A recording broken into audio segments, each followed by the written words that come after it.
I played this recent game about like a few minutes ago, and I got on two brilliant moves, which is wild, cause I'm in a 500 ELO game, barely, and my opponent was extremely good. See, his rating here is 1200, 1200 ELO game rating for a 500 ELO game. And now my rating was just a little bit better, 1250, and my accuracy was 87.8. And you can see right here, I got two brilliant moves and one great move and 17 best moves. And my brilliants were really simple, and I feel like anyone could have guessed, like, played that move that I did. So like, my opponent played Scandi. I can't pronounce the name. So I did knight c4, attacking the pawn, and then I took the pawn. So it's a pretty normal game. I didn't do a mistake. It's fine, simple game. And then right here, I did an inaccuracy move. Okay, so the idea of this is I'm attacking the queen, and the queen cannot take because I'll take back with the knight. And this pawn cannot push up because you think they fork the bishop and the knight, but it's pinned. It's pinned right here to the queen, to the king. But the knight could still defend, and that's what the opponent does, which was the best move because it blocked what I was attempting to do. And I played D2, retreating, and my opponent played C4, C5. Now, why this was a difficult move? Why this was a mistake move is because this pawn isn't protected. Well, it's protected by two pieces. Well, if you protect the pawn with those two pieces, the queen will be taken. Now,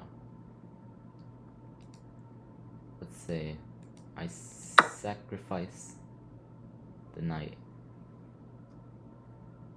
The queen cannot take because I'll simply take back with the rook.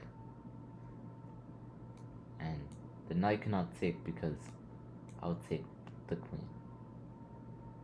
So what does my opponent play? I think it was the best move, G4.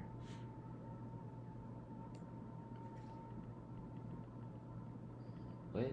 Bishop C4? This bishop. I'm stupid. Okay, so this was the best move because whatever the opponent plays will still end up in equal value. But that's what you think.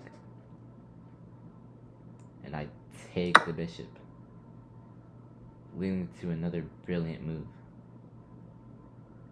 Why this was brilliant is because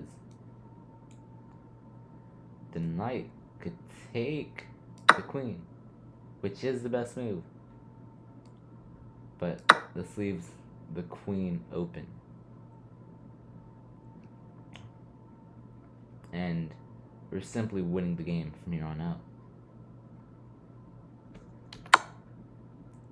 And now this move wasn't really bad, but he should have recaptured the bishop. I'll move the king, attacking it, and then I really don't know why this was inaccurate, because I just took material.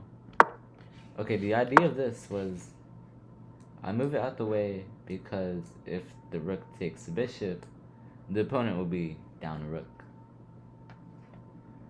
But I think it could have done the same thing well, a better idea playing this square right here instead of this one.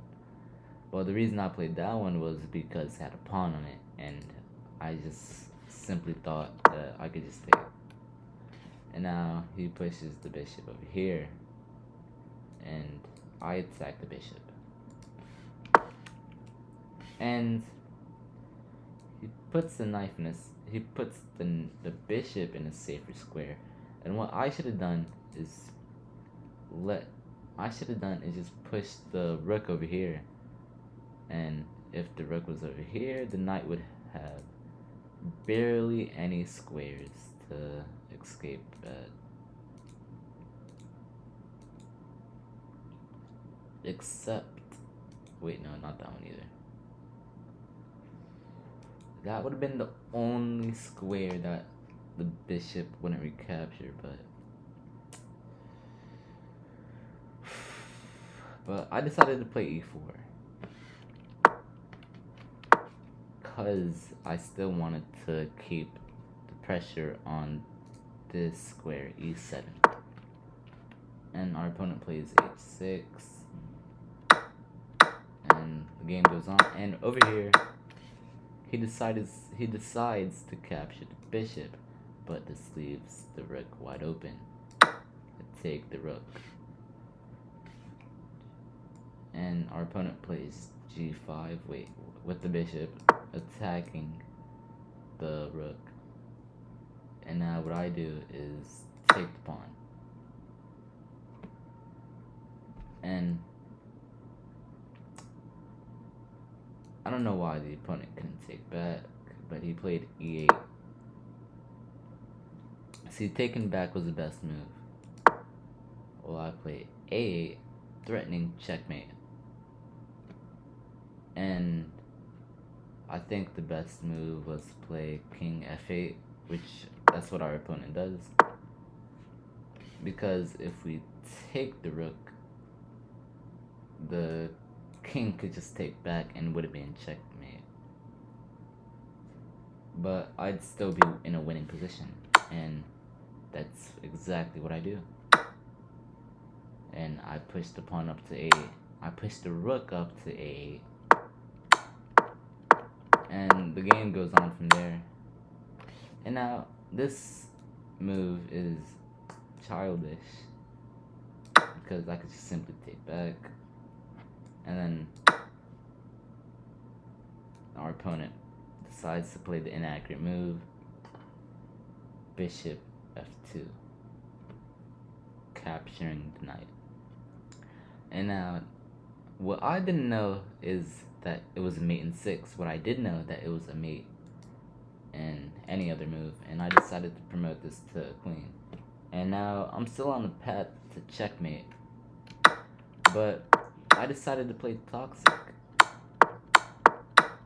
And you'll see how I decided to play toxic. And what I didn't do is I didn't promote to another queen and just checkmate the king from on there. What I decided to do is drag the king all the way to this one, or this one, I don't remember, to checkmate the king with the queen. And why did I do it? I don't know. I just really want to do it. So the game goes on from there. I push the king onto this last file, or whatever it's called. I think it's file, open file. And the king is just forced into this checkmate. And that's where the game ends. But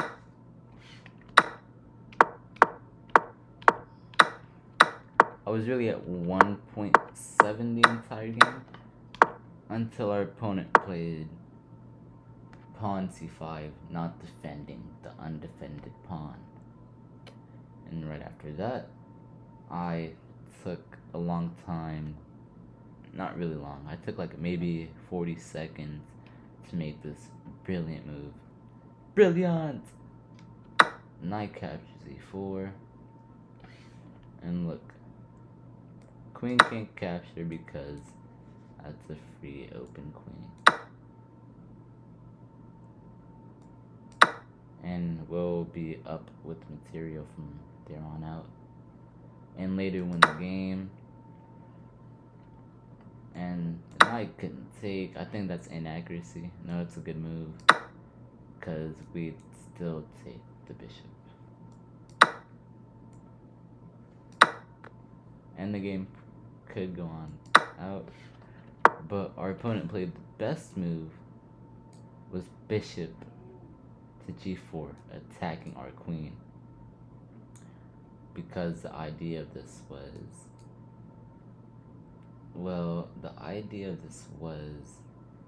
I take the knight, and then the bishop takes my queen, and then I capture the knight, and we'll be in the same amount of material.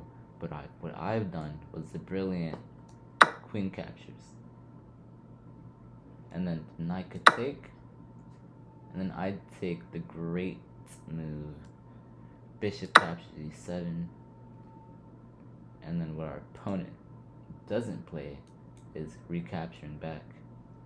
What they instead played was this, and then I moved the king out of the way. I should have moved it that way. I don't know, same thing. And then they attempt to put pressure on my bishop, and I did that. And then the game goes thrown out to this beautiful king-queen checkmate. And that was the brilliance of a 500 ELO player. 87 accuracy, 1250. My opening was 92. It was a short opening. Endgame accuracy 86. I guess that's it for the video. This was just two brilliant moves at a 500 ELO game. So